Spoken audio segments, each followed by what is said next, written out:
So lovely to be with you.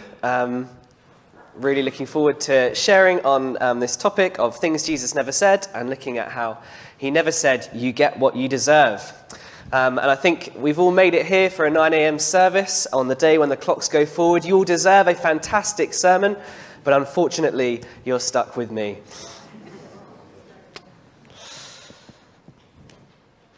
As I hung there on the cross, I thought back to my first theft at the temple. And I realized that the fear of God had been largely absent from my life since that time. I had chosen my own path and pursued my own way. I had lived at a distance from God, and now I was dying far from him too. What would lie beyond? I didn't know, and over the years I hadn't really cared. But as life was slipping away from me, suddenly nothing mattered more. The second victim launched into another tirade of cursing and blasphemy. A short time before, I joined in with him, hurling abuse at Jesus. But now, his antagonism towards God seemed like the height of folly. And so I pushed myself up and called out to rebuke him. Don't you fear God? We are punished justly, for we are getting what our deeds deserve, I said. But this man, he's done nothing wrong. As these thoughts rolled around in my mind, I began to see that my greatest theft lay not in stealing from people, but in robbing God. I'd chosen to spend the life he gave me on myself. I had measured my life by what satisfied me, and on that basis had considered that my good outweighed my bad. But as my life was coming to a miserable end, I knew that I was far from good and far from God. Jesus, I said, remember me when you come into your kingdom.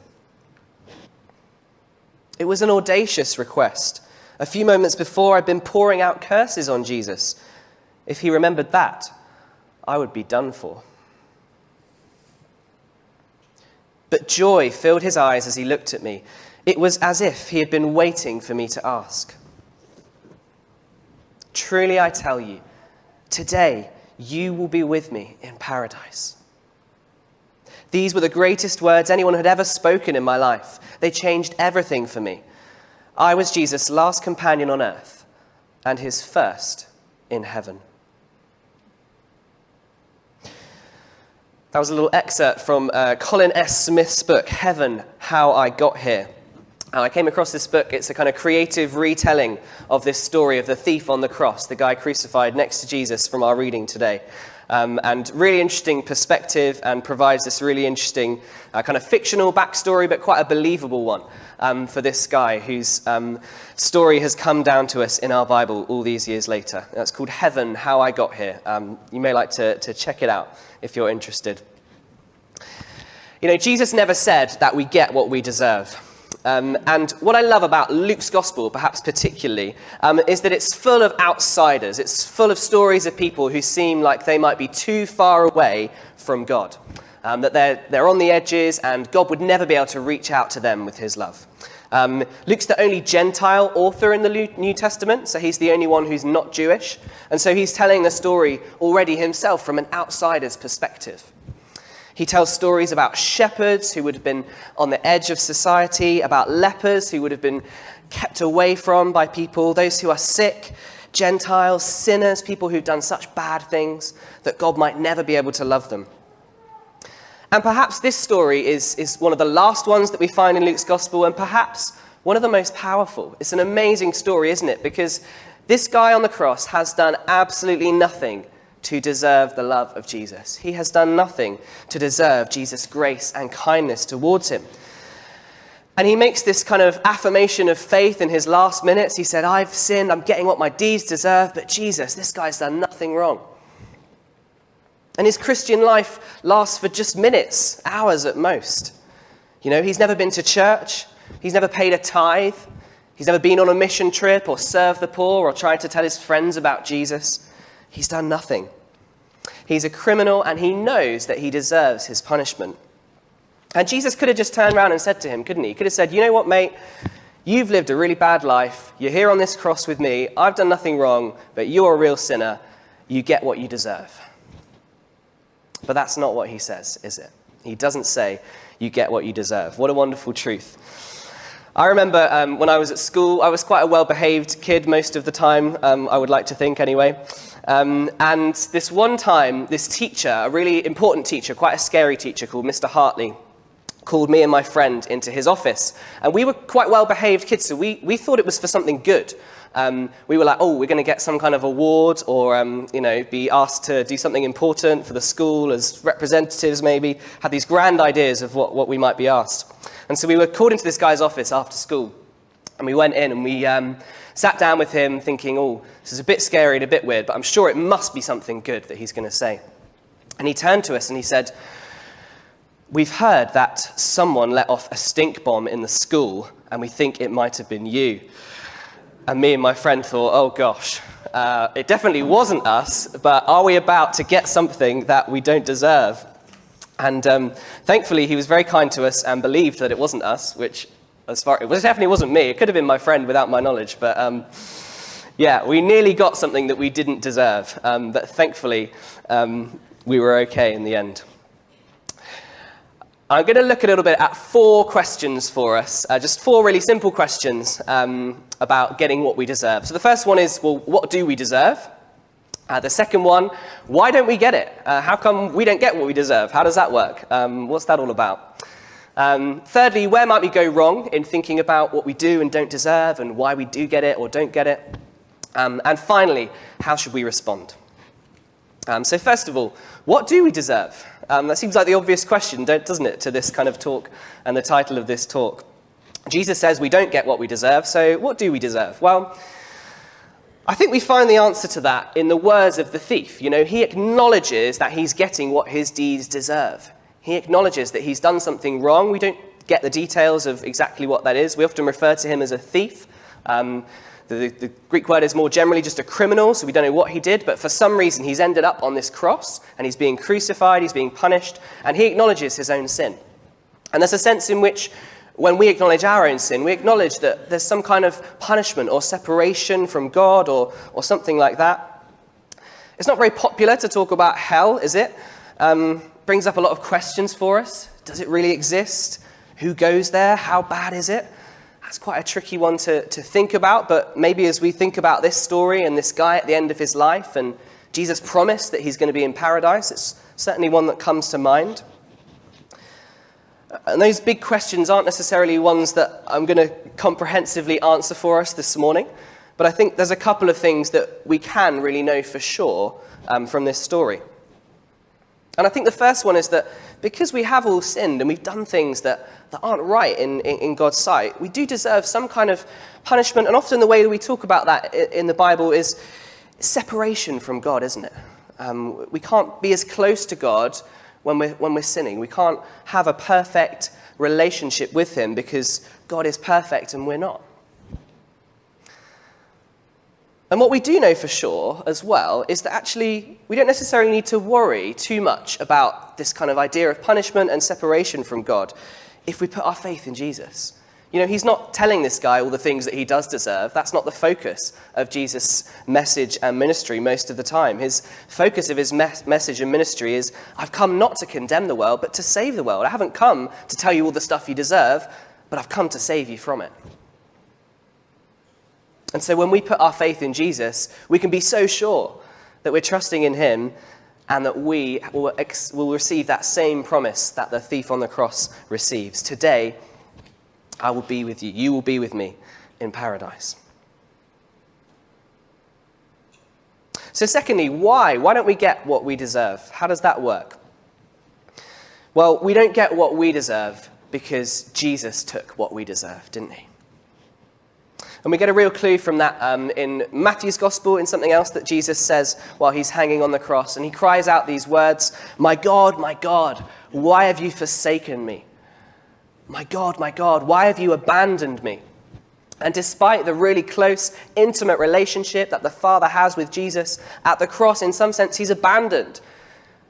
He's separated from his Father, and he takes that pain and that separation from God in that moment so that we don't have to.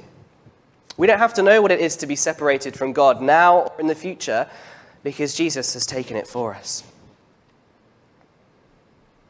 And later on, when we take communion, we'll hear these words, which I think really sum this up and are really powerful for us. He opened his arms of love upon the cross and made for all the perfect sacrifice for sin. We don't get what we deserve because Jesus has already taken it for us. And all we have to do is put our faith in him. We look to Jesus. We do something like what this thief did. We confess. We say, I do deserve something that's bad, but I trust Jesus that you're good, that you're the one who can save me. Would you remember me when you come into your kingdom?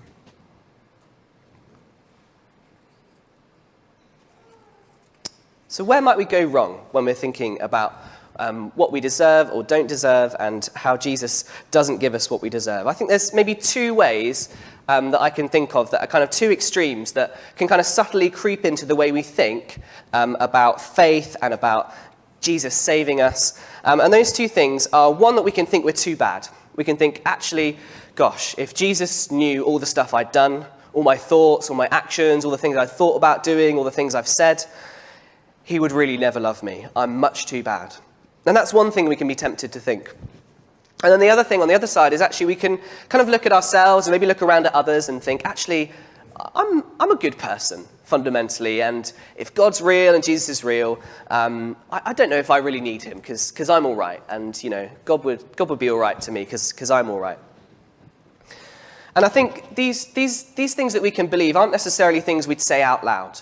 We might not say out loud that I'm a good person, I don't need Jesus. But we might just subtly start to think it because we start to get into a habit of doing good things and thinking that somehow that might earn us some kind of favor with God. And so I think we just need to watch out for these two things.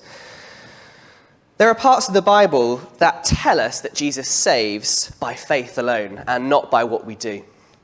But this story kind of illustrates that truth in a really powerful way. Sometimes you can read something that's true and you think, well, yeah, that's true. But when you hear it kind of illustrated in a story, it just becomes that much more powerful. And it's just such a powerful reminder that however bad we've been, however many sins we've committed, however many evil thoughts or desires we've had throughout our life, it's never too late to turn to Jesus. You're never too far away from him. And that is good news for us, and it's good news for the world. And this story is just another reminder for us today. You're never too far away from God's love.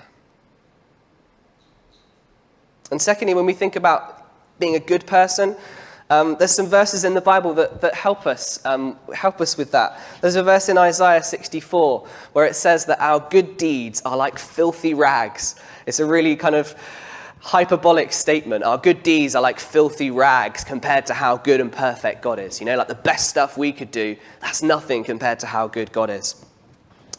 And it's funny because there's other parts of the Bible where we hear actually how important our good works are and how when we believe in God, our lives should reflect that and they should be full of goodness and faithfulness to God and to others.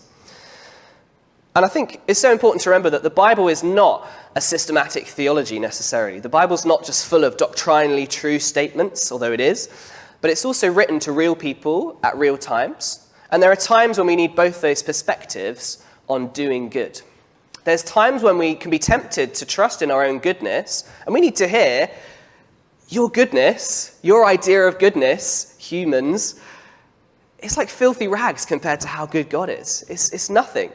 And you need God's grace and you need God's goodness in your life, not through any work of your own. And then there's other times where we need that other perspective. And we need to be reminded that the good that we do to others is something God's prepared for us in advance. And that when we put our trust in Jesus, that should make a real difference to our lives. And so it's important that we kind of keep both those perspectives in mind and sometimes even hold them in tension in the midst of our lives and our minds and the way we think and act. No one's too bad that Jesus can't love them. And no one is so good that we don't need Jesus. So how should we respond? Well, the best way to respond is just to worship, When we realize, when we get this real sense, when we're reminded again, when we read stories like this one in our Bibles, when we're reminded of all Jesus has done for us, how we don't deserve it, how can we not worship? How can we not respond, not just in song, not just in coming to church, but Our lives should just be overflowing with the goodness of Jesus. We should want to worship God and serve him and serve others and share that hope that we have in Jesus with those around us. Later on, we'll be taking communion, and that's such a great perspective and expression of worship. And we'll be singing as well. We're going to sing the song, "Thank You for Saving Me," a bit later on. Such a great way to say thank you to Jesus for all that he's done for us, for giving us so much that we don't deserve. And it's so crucial that as we do those things, we remember we're not doing those things to earn God's favor, are we? But we're doing it out of the overflow of a heart that has been saved and loved through nothing that we have done, but only by God's grace.